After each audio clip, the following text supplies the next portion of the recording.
Itulah yang saya tangkap sebagai bahasa penulisan kreatif. Bagaimana kita membangun suatu wacana lewat tulisan, lalu menuliskannya dengan ejaan bahasa Indonesia yang benar, dengan bergaya sastra dan kearifan lokal Indonesia lainnya. Yang ketiga itu ada bahasa hukum. Kalau kawan-kawan baca undang-undang, itu jelimet bahasanya. Iya, betul. Sebab ya dikungkung aturan yang menyatakan hukum itu tak boleh bias. Oleh karena itu diulang-ulang sering kata-katanya. Yang keempat itu ada bahasa jurnalistik. Bahasa jurnalistik adalah bahasa yang bagaimana merangkum banyak hal lalu disederhanakan untuk mudah dibaca setiap orang. Jadi kalau bahasa jurnalistik itu sudah tidak bisa dipahami oleh pembaca, atau sudah gagal jadi bahasa jurnalistik. Jurnalistik harus dipahami oleh orang paling bodoh sampai orang paling pintar. Ya. Kalau orang paling bodoh belum bisa membaca bahasa jurnalistik, berita itu telah gagal menjadi berita. Untuk kepenulisan, umumnya penulisan kreatif, sebenarnya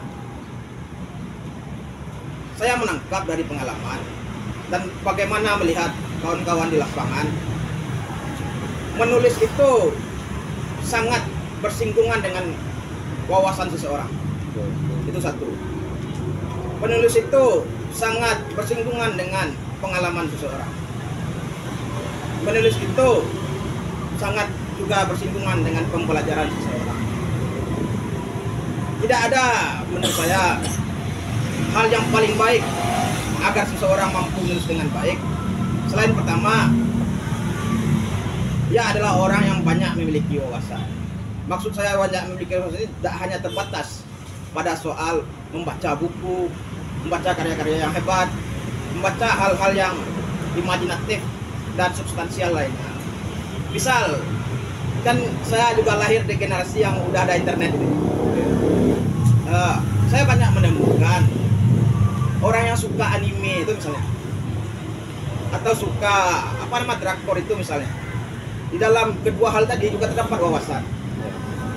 Artinya, bagi generasi kita, generasi yang bersinggungan dengan media sosial, generasi yang bersinggungan dengan karya komunikasi yang lebih kreatif seperti film, movies, drama, dan lain, musik, bisa menangkap wawasan dan imajinasi dalam hal-hal tersebut. Namun ini perlu dipagari. Satu oleh pikiran yang kritis dalam menangkap suatu wacana lewat karya-karya kreatif. Kalau kawan-kawan misal tidak ingin belajar atau kurang suka belajar atau tidak menikmati belajar, yang dimana dalam pembelajaran tersebut didapati adanya pengetahuan bagaimana menelaah suatu wacana melalui karya kreatif. Apakah itu buku, apakah itu film, apakah itu narasi TikTok. Artinya lewat pembelajaranlah kita bisa menjadi kritis. Kalau hobinya hanya misalnya menonton atau membaca atau apalagi mendengar, satu orang membaca buku yang sama, satu orang membaca berita yang sama, satu orang membaca laporan yang sama, bisa beda-beda nak interpretasi mereka, bisa beda-beda nak pemahaman mereka atas bacaan dan penglihatan karya tersebut. Oleh karena itu, walaupun wacana, wawasan, dan imajinasi itu terdapat dalam banyak hal, termasuk dalam suara bising motor yang barusan lewat, itu perlu dipagari dengan kemampuan berpikir yang baik. Seseorang tidak bisa menjadi seorang jurnalis yang hebat, peneliti yang hebat, penulis yang hebat, kalau ia tidak memiliki kemampuan berpikir yang baik. Bagaimana mengkritisi suatu ide, wacana, peristiwa dalam banyak hal. Bagi saya, jikalau seseorang mampu membedah, mengkritisi, menjelaskan apa yang ia cerna, baik itu melalui indera pendengaran, indera perasa, indera sentuh, dan lain-lainnya, ia mampu membuat banyak tulisan, banyak karya, mungkin film, musik, dan lain-lainnya secara lebih imajinatif. Soal apakah itu nantinya akan populer atau tidak, itu lain hal menurut saya. Oleh karena itu, kalau berkaitan dengan penulisan kreatif, bagi saya ada beberapa hal yang perlu dihidupkan dari nalar orang yang ingin berkarya atau menulis.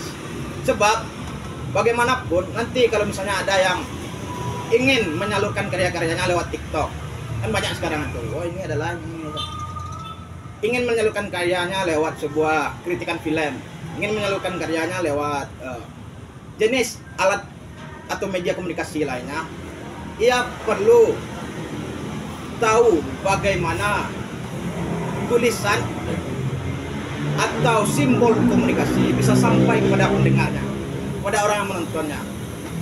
Untuk bisa mencapai hal itu memang perlu sedikit-sedikit kita belajar norma-norma tulisan.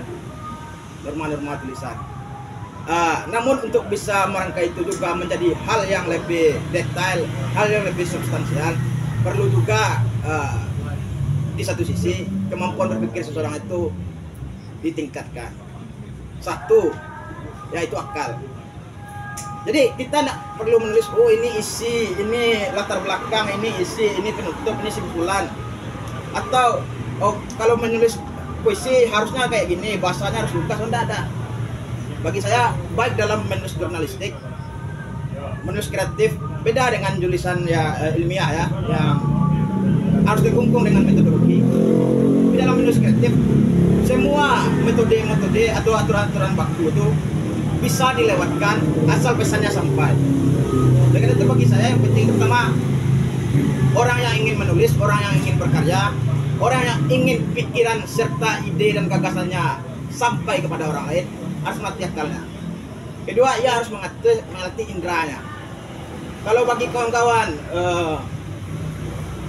trafo yang ada berdiri tegak di sana itu hanya sebuah jalinan besi dan kawat untuk menghubungkan listrik, bagi orang yang punya sentimen lain bisa melihatnya berbeda. Ini adalah bentuk modernitas yang membuat anak saya tak bisa lagi menganjungkan layang-layangnya tinggi hingga layang-layangnya itu tersangkut di trafo itu. Bagi orang yang punya perspektif lain juga beda. Ini adalah sebuah cagar besi yang tertanam di 4x4 petak sawah saya, sehingga yang awalnya saya panen 1 ton hanya bisa panen 9,98%, tak sampai lagi 1 ton. Artinya itu kan sesuatu yang kita cerna melalui indera empiris kita yang digabungkan dengan wawasan. Kalau kita hanya melihat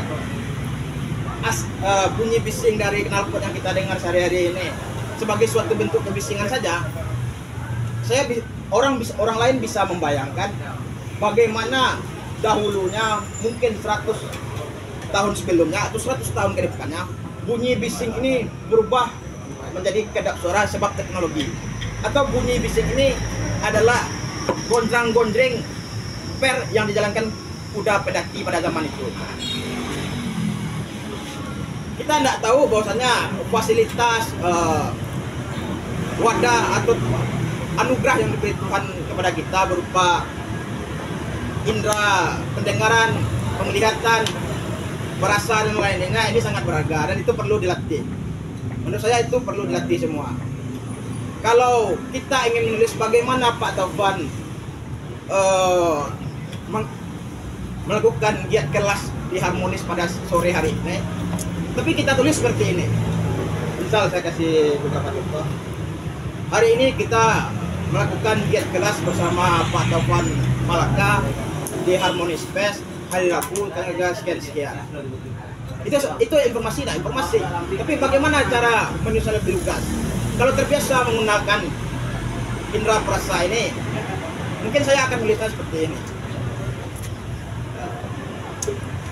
Sore itu kala matahari menjejak dari derajat 75 ke derajat 90, seperti halnya tombak yang mungkin digunakan orang Pauh waktu melawan penjajah dahulu. Taufan Arifudin membawa sekitar 70 anak ke Harmonis Fest untuk ia jejalkan pengetahuan tentang puisi. Kawan-kawan itu, mereka itu mungkin biasa belajar di ruangan ber-AC yang membuat bulu tangannya nyaman, duduk berlingkaran di atas meja sembari mendengarkan dosen kelas. Namun Pak Taufan berbeda. biarpun ada kebisingan motor di sekitar tempat itu, dan biarpun hawa panas yang terjadi akibat kabut asap hari itu di Kota Padang, orang-orang tetap bisa menikmati penjelasan tentang puisi. Itu yang menulis kreatif. Tapi kalau sekedar menulis informatif saja, itu saja dibikin. Hari ini Taufan Malaka membawa sekitar 70 anak Ilkom, ini itu semacam. Artinya apa? Kalau tidak menggunakan apa namanya indera yang diberikan oleh Tuhan Yang Maha Kuasa tadi kepada kita, mungkin kemampuan menulis itu hanya sekedar menjejalkan step by step dari suatu peristiwa. Lalu yang ketiga dan seterusnya, ada beberapa hal yang perlu dilatih dalam menulis kreatif. Tidak usah terkungkung mungkin pada norma-norma yang ada dalam buku. Tulislah latar belakang terlebih dahulu, tulislah isi istilahnya, tulislah kesimpulannya apa. Lalu berikan teori-teori di dalam tulisan kamu itu, berikan pendapat ahli dalam tulisan kamu itu. Itu hanya referensial, bukan kemampuan menulis. Tapi yang perlu dilatih tadi, pertama akal, kedua panca indera, yang selanjutnya mungkin ada bagaimana orang menggunakan imajinasi, bagaimana orang menggunakan intuisi, bagaimana orang menggunakan hati nurani, dan bagaimana orang menggunakan bahasa lain yang ia dapat dari tubuhnya sendiri. Jadi menurut saya hal itu semua jikalau diterapkan dalam kehidupan menulis, seiring pengalaman, seiring bertambahnya karya, dan seiring konsistensi yang bisa kita uraikan, banyak hal yang bisa ditulis. Bahkan ketika kita bangun dari tidur di pagi hari, ingin sholat subuh, kegiatan di WC ketika ingin kita mengambil wudhu dan ingin sholat subuh itu sudah bisa menjadi satu buku. Pernah tidak menguraikan dari si A ketika ingin menggosok gigi untuk sholat subuh, sangat detail-detail sedetail-detailnya, bagaimana bentuk ruangannya. Jadi banyak yang bisa ditulis. Bahkan kegiatan hanya bangun pagi ingin sholat subuh saja bisa jadi satu buku. Itu semua kalau kawan-kawan mampu bisa menggunakan fasilitas-fasilitas yang dihadirkan Tuhan untuk kita sebagai makhluk penulis. Jadi manusia itu mungkin adalah makhluk yang menulis, orang yang mengerti simbol lalu mengkomunikasikannya. Sudah cocok belajar komunikasi sama Bang Topan mungkin itu. Mungkin itu saja, Bang. Keren. Wah, Bung Haris, thank you Bung Haris. Ini apa pencerahannya benar-benar luar biasa. Terima kasih memberikan tips-tips menulis dan inspirasi menulis kepada adik-adik kita. Thank you bro. Gini, saya melihat Bang, setiap orang itu punya ide dan imajinasi dalam dirinya. Jadi tidak usah kita ajarkan dia tentang ide, tentang imajinasi. Sebab dia lebih kaya daripada kita. Hanya saja kadang-kala dia tidak melatih fasilitas menggunakan simbol yang ada dalam dirinya. Berarti intinya adalah melatih ya? Iya. Melatih. Kalau saya ngerti tentang konflik agraria, mungkin adik yang di sini ngerti tentang bagaimana suatu idol itu bisa mencapai popularitas paling tinggi. Aja nggak bisa nulis itu. Dia punya ide dan karena imajinasi itu semua. Dan itu yang akan mereka tuliskan, hanya saja bagaimana menggunakan fasilitas yang dalam dirinya dia benar. Oke, thank you Bung Haris. Bung Haris, Ya. kita ucapkan aplaus ya. Terima kasih untuk Bung Haris ya. Bung Haris, minggu depan ada lagi kajian kita. Tapi minggu depan kita akan membahas tentang cerpen. Ya, kalau ada waktu ya kita bisa sharing lagi Bung Haris. Thank you Bung Haris. Siap. Ya. Nanti kalau ada yang pengen nulis cerpen puisi silahkan kirim ke Bung Haris ya. Di medianya lengkap. Oke, saya pikir cukup ya. Kalian mungkin udah lelah belajar hari ini seharian. Terima kasih ya. Silakan ada yang mau ngapain silakan.